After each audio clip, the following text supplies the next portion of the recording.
If you sort of bridge between physical and digital worlds, what you then need is to have some kind of a digital identity that you can store and associate with all of the events that happen to that product throughout the supply chain, so that to the consumer or to the supply chain, there's not a whole lot of change in terms of what you have to do. It's getting that digital trigger on a product, and then every time that digital trigger is interacted with, scanned, tapped, or read, it's then feeding an event that will get associated to that unique digital identity. And then all that you need at that point is a platform to actually manage all that information and then make it available to various things. Efficiency, transparency, and trust. These are all things that both businesses and consumers crave, but they don't always achieve, especially not all with one solution. But thanks to digital identities and the technology that's coming out of Avery Dennison, that's about to change. Avery Dennison, a Fortune 500 global materials science company, is taking digital identities past the point of simple QR codes and RFID tags, and into a place where brands and consumers will be able to do more with individual products than ever before. We're talking about a world where you can track the tiniest details of a product and shipment, like its exact origins or its temperature in transit. And brands will have the ability to create more sustainable, reusable products that can learn from consumers each time they use and scan the digital identifiers, making it possible to adapt to changing consumer behavior in real time. So to learn more about this new circular economy, I invited Max Winograd to the show, who currently serves as the VP of Connected Products at Avery Dennison and one of the founders of Atma.io. In today's conversation, Max and I talked about all the ways that digital identities are already being used today and what the future holds in terms of the connected experience that digital identities provide for brands and consumers. There are endless possibilities and upside to the technology that Max and his team are creating at Avery Dennison. So keep your ears perked up for this awesome conversation.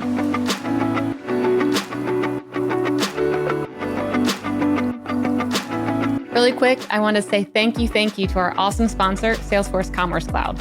And I'm going to allow them to give you the inside scoop into some of the findings from their most recent State of Commerce report. Hi, this is John from Salesforce. Did you know that companies of all sizes and industries power their digital customer journeys with Commerce Cloud? Salesforce Commerce Cloud delivers B2B and B2C commerce, as well as order management around the globe. And with Commerce Cloud, you can engage with your customers anywhere and personalize interactions everywhere. Scale and innovate with ease and drive some serious growth for your business.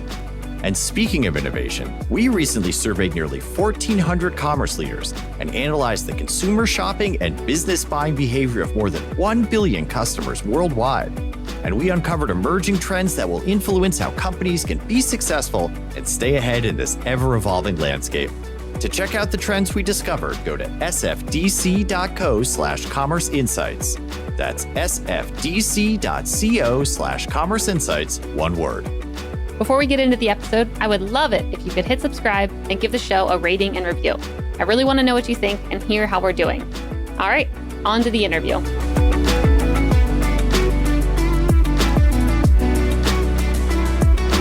Hey everybody, and welcome back to Up Next in Commerce. I'm your host, Stephanie Postles, CEO at Mission.org. Today on the show, we have Max Winograd, who currently serves as the Vice President of Connected Products at Avery Dennison and is one of the co-founders of Atma.io. Max, welcome to the show. Thanks so much for having me, Stephanie. Glad to be here. I'm very excited to have you on. Just diving into the background of Avery Dennison, all these things, this whole world I didn't even really know existed. So I kind of just want to dive right into how did you end up at Avery Dennison? Absolutely. So I started my career as a startup CEO and co-founder and started my first company right after graduating from university. And along that journey, got to meet and build an amazing network of folks in the industry of packaging and materials. A lot of those folks happened to also be at Avery Dennison. And after we sold my company, New Label, to Altana in 2017, Avery Dennison was also going through a transformation where they really wanted to drive the future of disruption by disrupting themselves. And one of those ways was to actually create a corporate venture capital program. And given the startup experience and materials experience, I had a unique opportunity to be a part of building that new capability within Avery Dennison. And so when I got the LinkedIn message talking about this opportunity, I jumped at the challenge. And so I first joined to really help in building that capability for the business, to go out and actually invest in amazing entrepreneurs and startup companies around the world, helping to connect physical and digital worlds and overall kind of improve the future of sustainability and the circular economy. And from there was able to then uncover a new opportunity within Avery Dennison to actually create and start with some amazing co-founders, a digital venture called Atma.io, which we started back in 2019 and then formally launched earlier this year. Amazing. So you started that from within the company. You were like an entrepreneur, starting your own thing kind of, but still within the brand of Avery Dennison, right? Yes, exactly.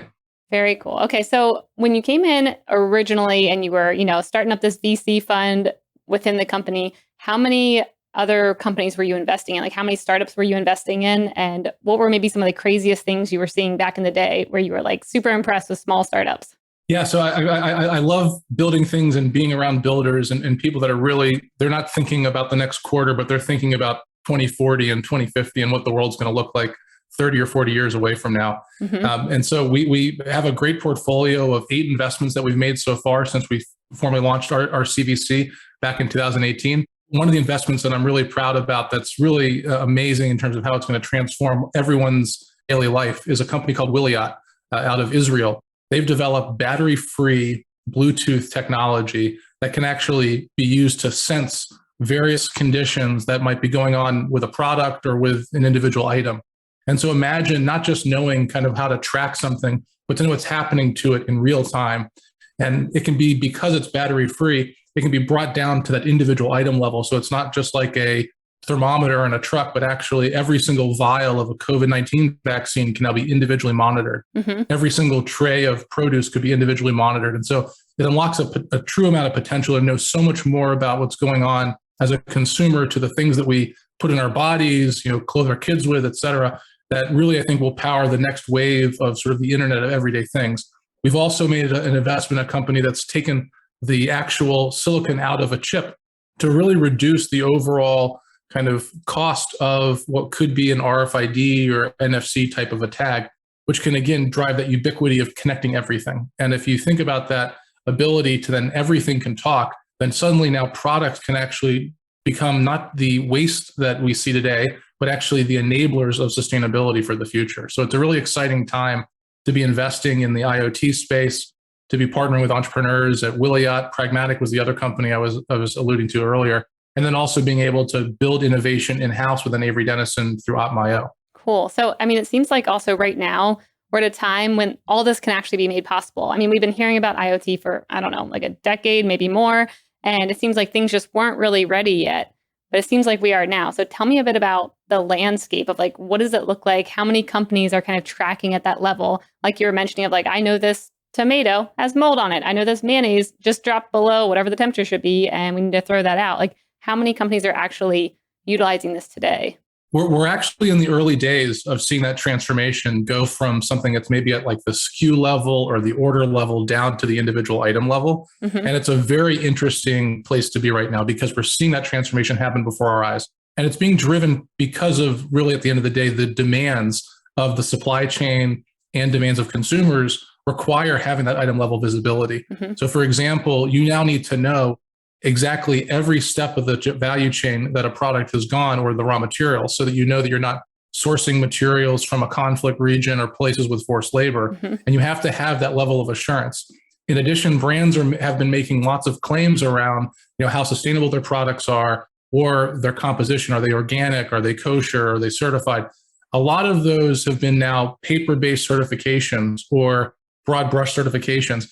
There's going to be more and more demand for granular item level visibility of those things to help back up those consumer claims. And there may even be in certain regions and legislation, actual fines if you actually aren't able to. Mm-hmm. And so item level is basically enabling that level of clarity and visibility that wasn't possible before to then have transparency at a new level that's required by everything from regulators to new generations of consumers that are demanding to know exactly where their clothing came from or whether their food was harvested or farmed sustainably. And you're really, as a result of that, you're seeing some unique opportunities for brands. Brands can actually become now at the foreground of not just their own kind of segment or the markets that they serve, but actually in just being the most transparent or the most sustainable or the most visible company in some of these critical societal topics right now. And we're just going to only see that pace accelerate from this point forward. Yep. I mean, we definitely see consumers right now really wanting that transparency and kind of losing trust in certain brands when they don't fully understand what's happening behind the scenes. But I do wonder, like, how can a brand, especially a brand that has a lot of pieces, from start to finish, tell the story of that product to a consumer in a way that's actually going to like make sense to them and not overwhelm them? Absolutely. Good question, Stephanie. So there's really two parts of the puzzle that have to come together, because at the end of the day, we're still talking about physical things. So we've got to deal with both the atoms and the bits, as the old saying would go. And so for the physical side, you need to put something onto the product or use something on that product to be able to actually give it a unique identity. Mm-hmm. And so the concept of that digital trigger, as we would call it, could be something like a QR code. It could be an NFC tag that you can tap. If you're in the supply chain trying to track inventory visibility, you could use something like an RFID tag. All of those are various types of digital triggers that can at least individually identify that unique item as that. Mm-hmm. Then on the other side, if you sort of bridge between physical and digital worlds, what you then need is to have some kind of a digital identity that you can store and associate with all of the events that happen to that product throughout the supply chain. So that to the consumer or to the supply chain, there's not a whole lot of change in terms of what you have to do. It's getting that digital trigger on a product. And then every time that digital trigger is interacted with, scanned, tapped, or read, it's then feeding an event that will get associated to that unique digital identity. And then all that you need at that point is a platform to actually manage all that information and then make it available to various things. Yeah, I was just going to say, where's my dashboard? I know there's all these things out there collecting data, and can it all come together in one place where I can be like, there's all my tags and RFIDs and all the things that I know exactly what's happening. And that's really the power and the beauty of Opma.io. It's we finally have this platform to capture all of these unique digital identities in one place, all of the events that get built around a product's journey in one place, and then make that available to all the different systems that otherwise talk to a product throughout its journey, from an ERP to a consumer mobile app, and having that data harmonized, easily available, and able to enable people to ask questions of their products, and for the products to actually have a voice and for products to actually talk. And now that you can learn from the product, you can learn, how do I recycle it? How do I care for it? How do I donate it? How do I know where it came from? All of those different questions that we all have and that consumers will have more and more of, it's now available in one place with Opma.io. That's amazing. I can also just imagine the stories that can kind of come out of it, where before, consumers were pretty used to, back in the day, buying something and eventually it's probably going to end up in a landfill. And how can we make sure maybe that it, goes there and maybe doesn't completely stay there for 1,000 years or something? Now it's way more circular, where people are like, okay, and now what can we do with that end product to get back out, into consumers' hands again, maybe repurpose as something else, which it feels like that could help tell that story, and then also make the consumers feel good about what they're buying and the brands feel good about being able to showcase, the full life cycle of their product and how maybe it's transforming into something crazy new and different, but it's being used again. That's absolutely right. A great example is actually Adidas has made a very strong initiative to become a leader in the circular economy. And what they're actually doing is really kind of three different things. They're not just thinking about how do they actually close the loop, but even making products that are made to be remade by design. And so by rethinking the materials that go in and then having a story to tell about that to consumers drives that deeper connection and even a more responsible connection between brands and products and consumers. And now it's to the point that consumers can actually use their program called Infinite Play, which they just shouted about in March during their investor day, which is ultimately using Opma.io and digital triggers on products to enable consumers to actually recycle and give the product a second life. So you can scan it and register the product and then trade it in through their mobile app and give that product an extension. And so for every one of those products that you extend its life, you're then ultimately reducing the actual carbon costs for a brand or for an individual consumer, because you don't have to buy then 2 pairs of sneakers a year. You might just buy 1 pair and then extend its life, or get one that's already been recovered. Yet you're kind of giving each individual consumer the agency to be able to help advance the circular economy. Yeah. I mean, you're making them the hero, which is really important nowadays, like allowing the customer to actually feel good about what they're doing and be the hero of the story, and then come back and potentially buy another one, knowing that they have an outlet to, when they're done with it, bring it somewhere. Because I think that's a lot of consumers now. It's like, you want to do something good, but you're like, I just don't know where to bring this or what's going to happen to it. And you can't track it, so you don't trust it. So that's amazing what they're doing. I mean, tell me about what a future state looks like, because you're seeing Adidas do that now. Like, how do you imagine brands and consumers interacting around this maybe in like a couple years? Like, what will that world look like? the idea of consumption-based supply chains will have to evolve to being able to reuse things. So whether it's reusable packaging, reusable containers, so that rather than buying an individual packet of M&Ms when I have a sugar rush I'm looking for, I actually can have an individual container that I can then go to the store. It'll know that it's my container. It'll know that it's me, and it'll actually reward me for refilling using not single-use plastic or single-use packaging. So I think that how we actually package products will continue to transform. We're seeing a drive away from single-use plastics, both by consumer demand and brand push, as well as regulatory outlook, particularly in places like Europe. As a result of that, we're going to see a requirement for brands to come up with new ideas. So we see that's certainly going to be one. So right now, it's about, if I see a product that has a QR code on it, now, especially in a sort of a COVID, and post-COVID world, we're seeing that opportunity to interact with things using our phones. And I think the experiences that we can actually deliver to consumers will continue to become richer and richer, so that what you actually see on a product is only one small part of the story. And then it's an opportunity to continue to tell that story and add new chapters to that story between the brand and then the consumers directly. So I think seeing a lot more direct engagement using the product as a channel between brands and consumers will also happen in the next few years. And as a result, the rise of direct-to-consumer and e-commerce using the product itself as the channel and not, say, the website or something like that, I think we're going to see much more of that too. Oh, that's interesting. And that's definitely a shift in thinking from around, all these brands right now trying to create lots and lots of content. And sometimes it's not always actually even about the product. It seems like they've kind of maybe run out of ideas of like, how can I fully, put a really good story around this and repurpose it and do it in different ways. Whereas this kind of brings that back to, focusing on the product and maybe less on all the nice fluffy things on the outskirts that they've been focusing on.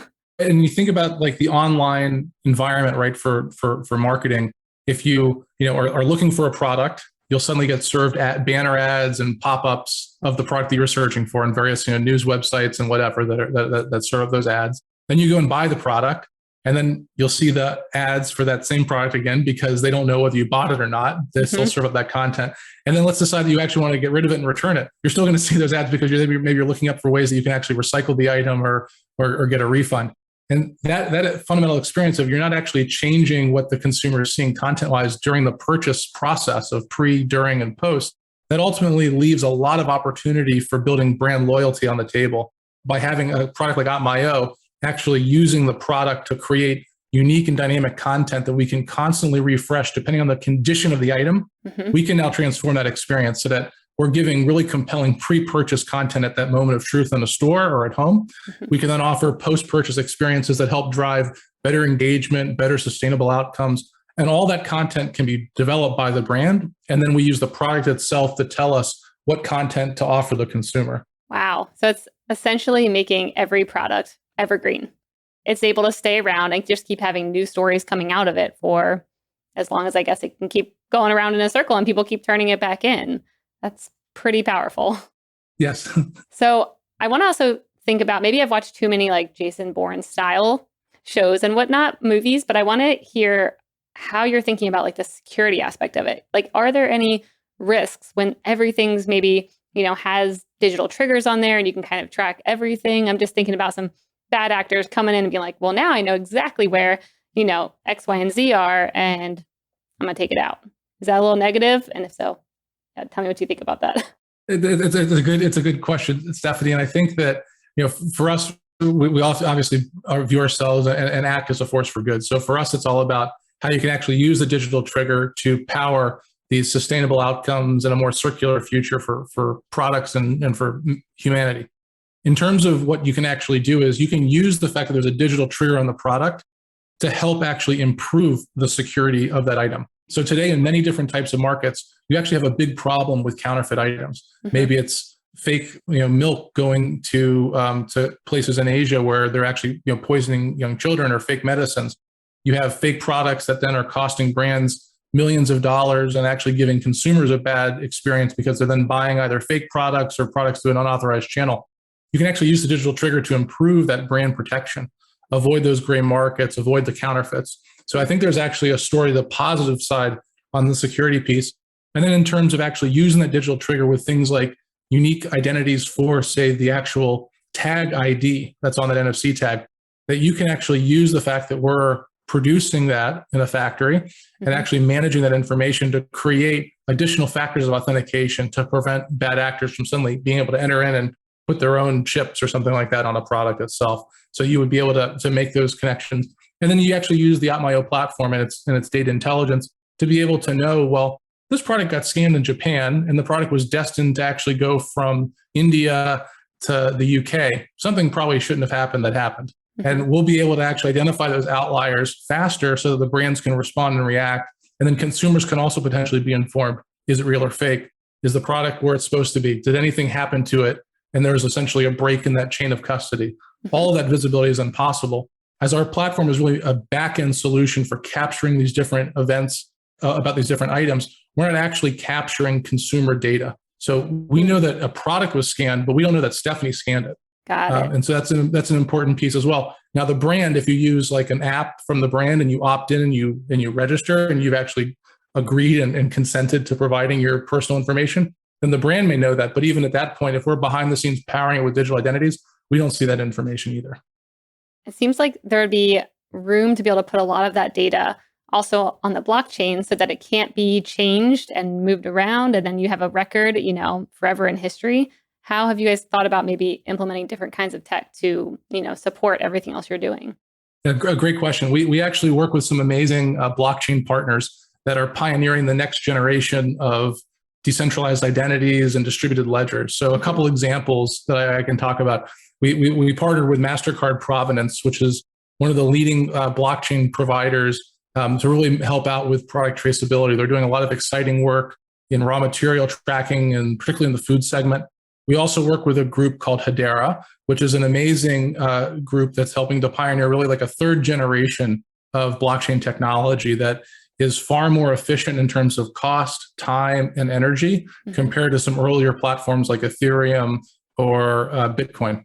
And what they're doing is using what they call a hash graph and a gossip protocol. So you actually can have a much more efficient way of getting to that answer of the finality, if you will, with a transaction. And you can, for that example, actually then just write a one-way hash of that data, and the hash on that immutable ledger has to then match what we have in our platform and what the brand might actually want to know. So that extra layer of trust does become very, very unique that we can actually provide using blockchain, if that's what makes sense for the customer or the use case. And so that choice, that functionality we offer to our customers. Wow, that's cool. What are other maybe capabilities you're kind of excited about? Maybe they're not here yet, but you're like, oh, I could see a lot of, unique ways to incorporate that here, and here. Really, for us, it's about now that we're having all of this item level data that we're capturing through a supply chain, from the raw materials through the production process, all the way through to the purchasing experience and pre and post. It's a ton of information that you can actually then turn into analytics and insights. And so we actually have a data science team that's been building and pioneering how to measure these different KPIs. So you can get to things in the future like a trust score. So based on the certain amount of information, you have 100% visibility of what's going on for a product that you're buying. Or maybe there's a net trust score that you can actually kind of rate whether you trust this brand more than others. And you start to create this dynamic where consumers have much more agency to really help kind of brands think about how they operate, what information they capture and make available to consumers, and then how they can also themselves operate as brands and supply chains much more efficiently. For example, we can now understand which products have a longer dwell time going from point A to point B, helping to unlock whether expiry dates might need to be observed in a different window of time. Like maybe within 3 days of expiration, there's an alert that helps them know to try to ship it from the DC to the next node in the supply chain. That data right now is very manual to try to capture and pull together, or you have to go talk to 15 different software systems that you use in your enterprise to get to the true answer and still run the analytics on top of that. We can actually capture it all and do that analytics work within Atmaio. Wow, that's cool. I can also imagine this could have solved a lot of the supply chain issues we've seen over the past couple of years. I mean, I'm also just thinking about having, a rule-based system where it's like, it knows the inventory at maybe the, warehouses or wholesalers or whoever. And it's like, this one looks like it's a little small. I'm going to instead switch over to this supplier and just be able to kind of bounce around just based off the data at the ground level. That's a great point, Stephanie. And actually, if you think about what COVID has done in terms of disrupting and transforming supply chains, is the fact that the immediacy and the need for that real-time visibility at a very granular level is incredibly important. if I were to look online for a product, like let's say I want to buy a t-shirt, I'm going to make sure that the store that I'm going to has that t-shirt in my size in stock. Otherwise, why should I risk going into a store and potentially getting exposed unnecessarily just to walk away with not getting what I wanted? Mm-hmm. And so that level of visibility, which requires that specific item being visible and made available to consumers, is just one example of that like buy online, pick up in store experience that requires really highly accurate inventory.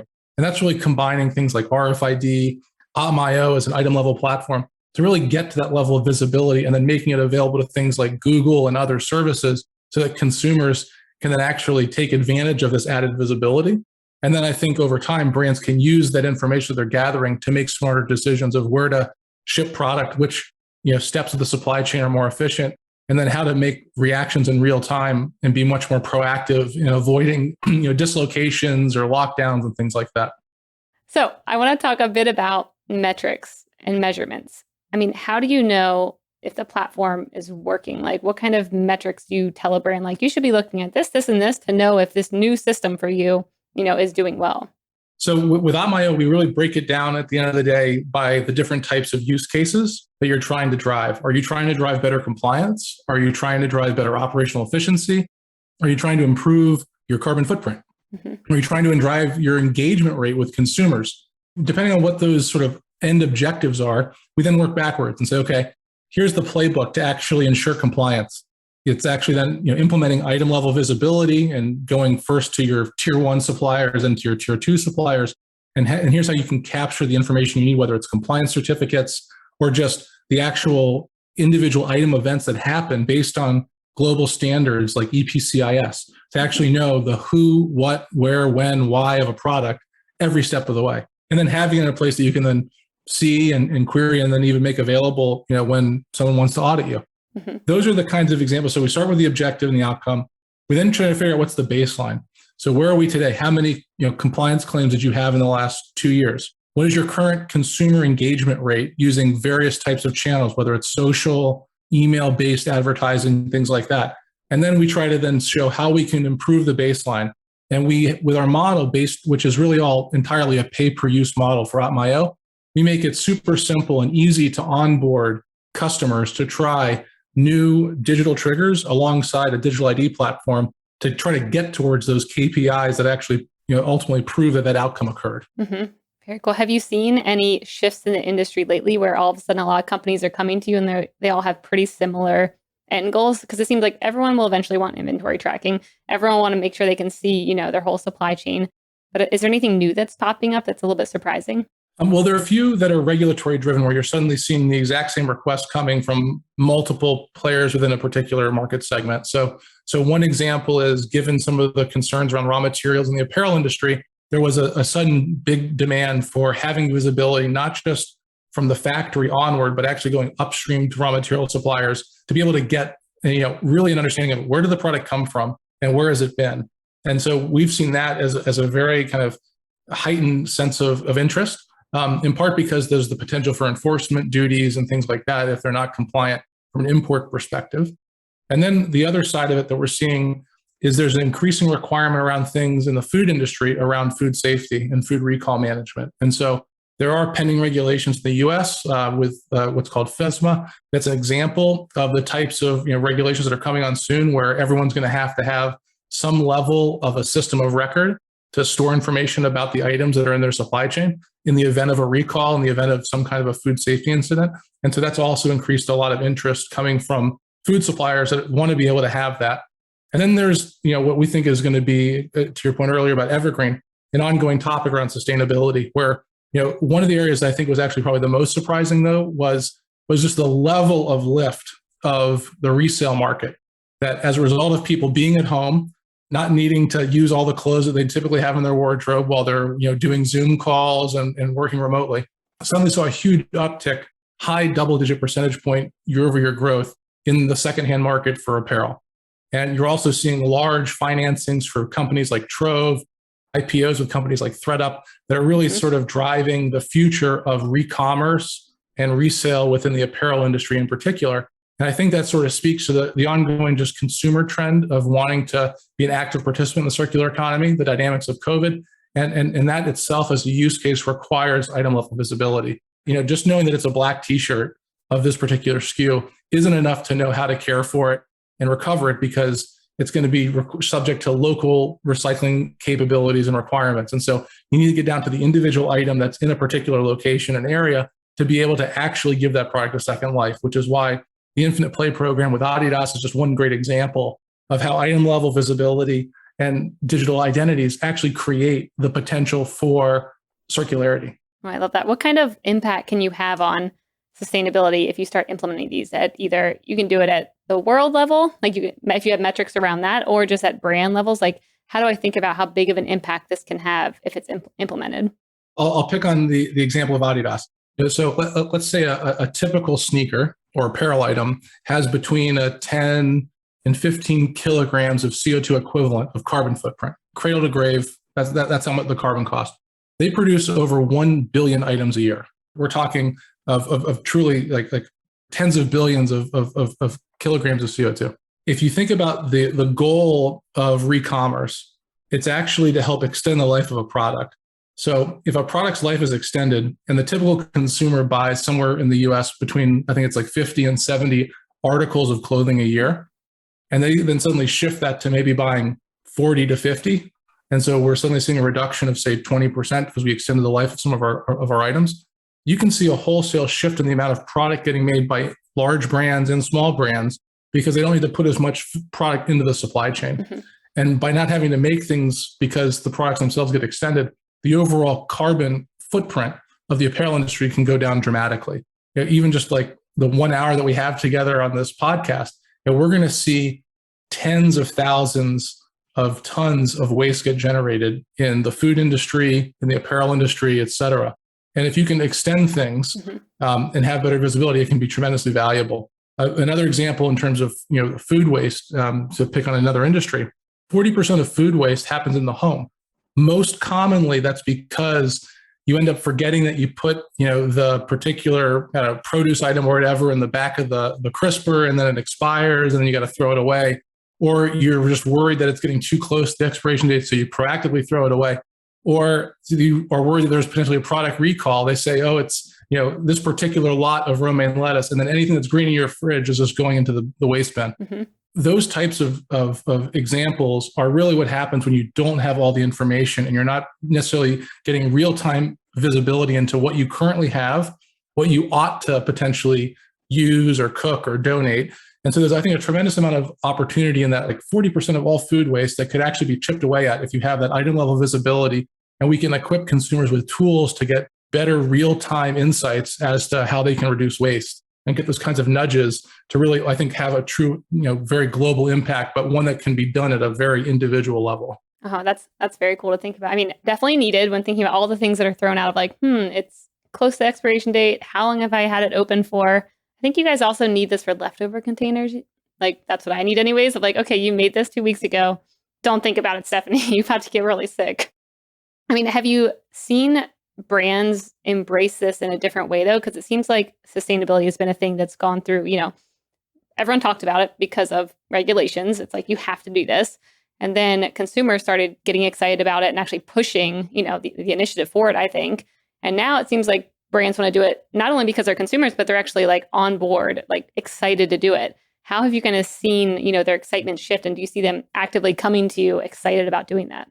Yeah, that's certainly where we see brands going, and some amazing leading brands that we count on as customers are actually taking that exact approach, which is just a realization that we can't continue to produce products and drive consumption-based behaviors and supply chains the way we have, or else there just won't be a planet to operate. And there won't be a planet, at the end of the day, the planet will survive, but it may not be a hospitable place for humans. If that doesn't exist, then how are you going to sell things? And how are you going to, ultimately create an economy? And so I think the realization that brands have, I think, really are starting to embrace is the notion that we need to proactively try to prolong the livability of our planet so that we can continue to operate our businesses and ultimately deliver the values and returns for all of our stakeholders, not just shareholders, but our employees that need to have healthy lives and outcomes, the communities we serve, and really all of those things come together to really, I think, kind of drive that shift. And I think it took some,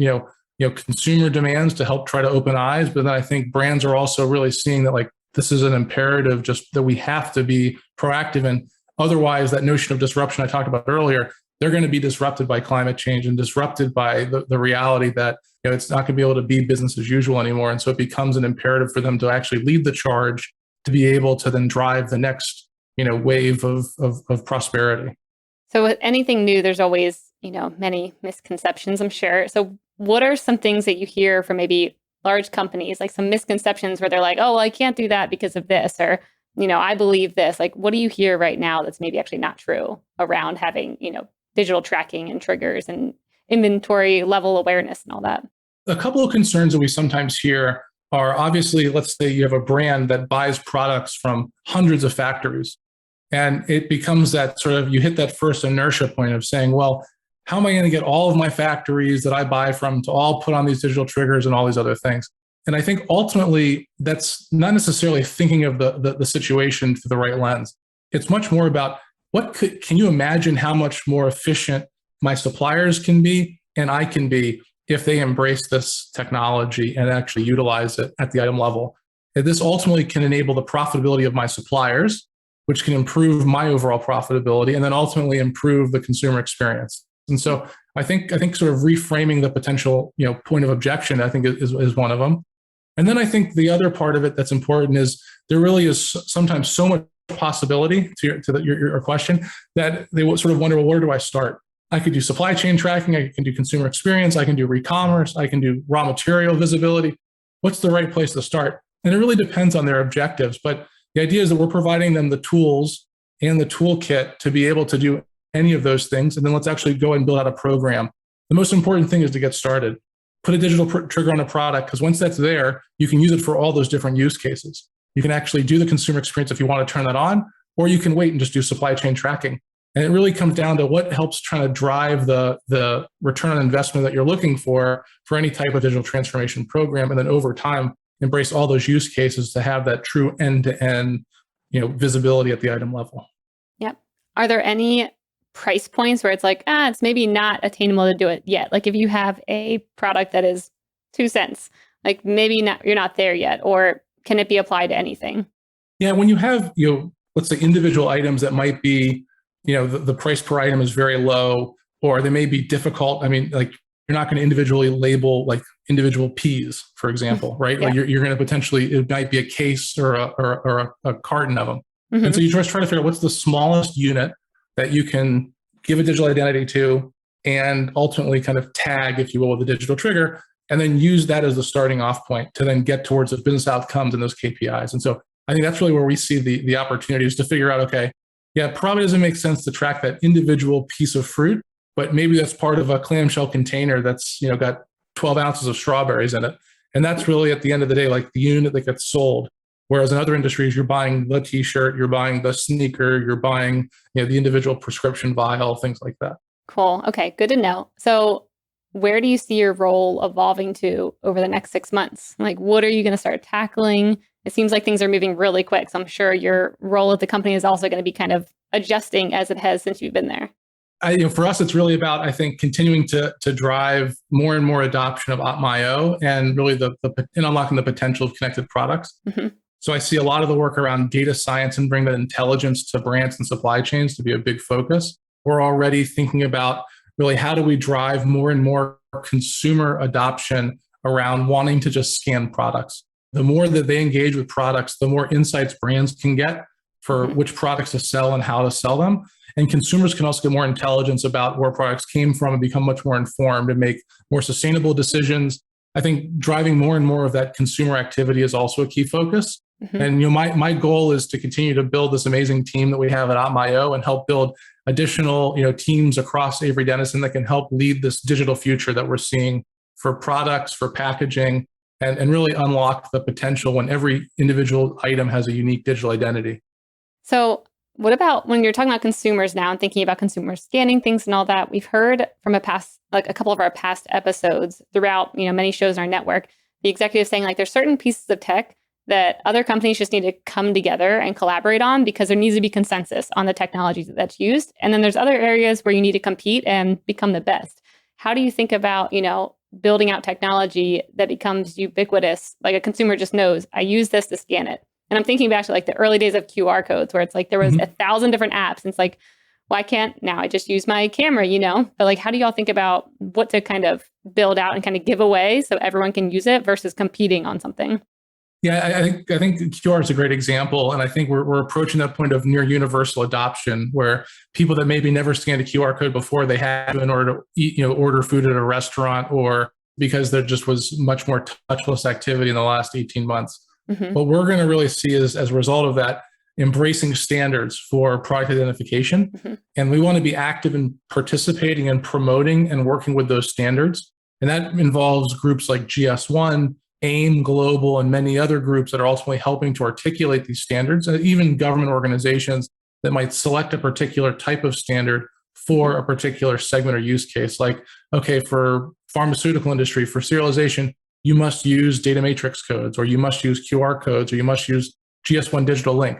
That's great. And so then having a platform that can work with all those different standards then becomes really, really important. And so that's where we can see our tech become sort of the business logic on top of those standards to then be able to capture information and also make that information available in very digestible and accessible ways. And then the other side of it, I think, is really partnering with the folks that are bringing the creativity. I still think that, at the end of the day, a product-based consumer experience, it somewhat feels like a shark that has to keep swimming to stay alive. Like you have to keep the content fresh, bringing and partnering with some of the leading creators, as well as those that can help figure out what type of experience to serve up to certain consumer groups based on how they've interacted with the product or the other context around that consumer experience. I think becomes really, really important to make the consumer product relationship more and more compelling in the future. Yep. I mean, that's the way to scale and, become a household name for consumers in a way maybe that you weren't even able to before, which is awesome. Time to move on to the lightning round. The lightning round is brought to you by Salesforce Commerce Cloud, and this is where I ask you a question and you have a minute or less to answer. Are you ready, Max? I am.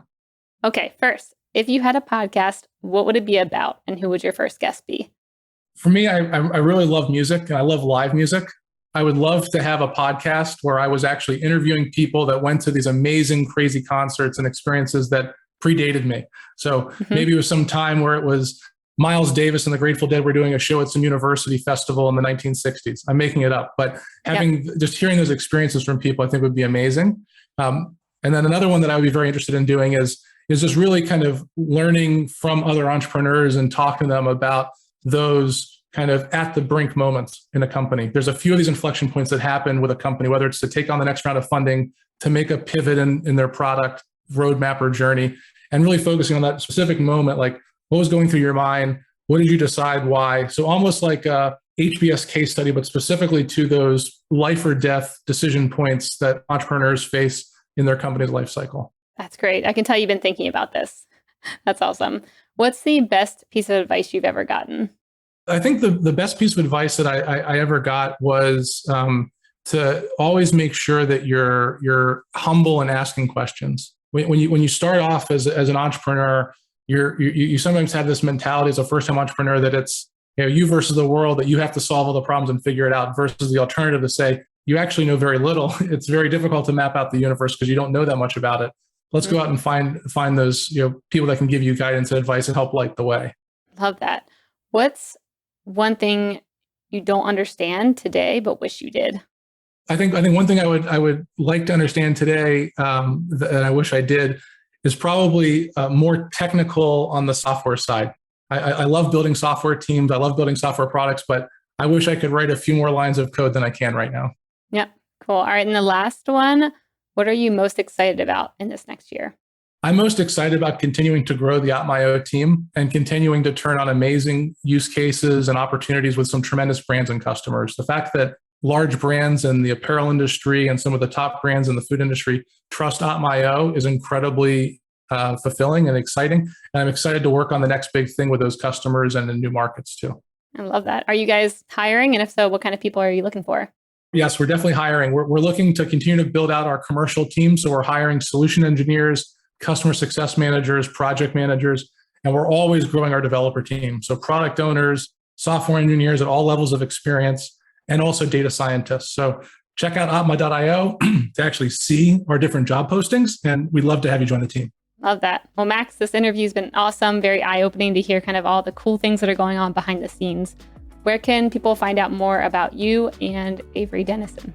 Well, folks can find out more about me on LinkedIn. I'd love to connect with anybody on LinkedIn to learn what you're working on and ways that we can collaborate.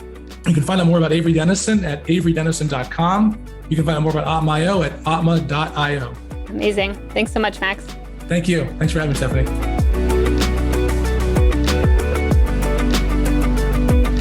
Hey listeners, thanks for tuning into this episode. I hope you enjoyed it as much as I did. If you haven't already, please subscribe, rate, and review this podcast. It helps spread the word, and I would greatly appreciate it. See you next time.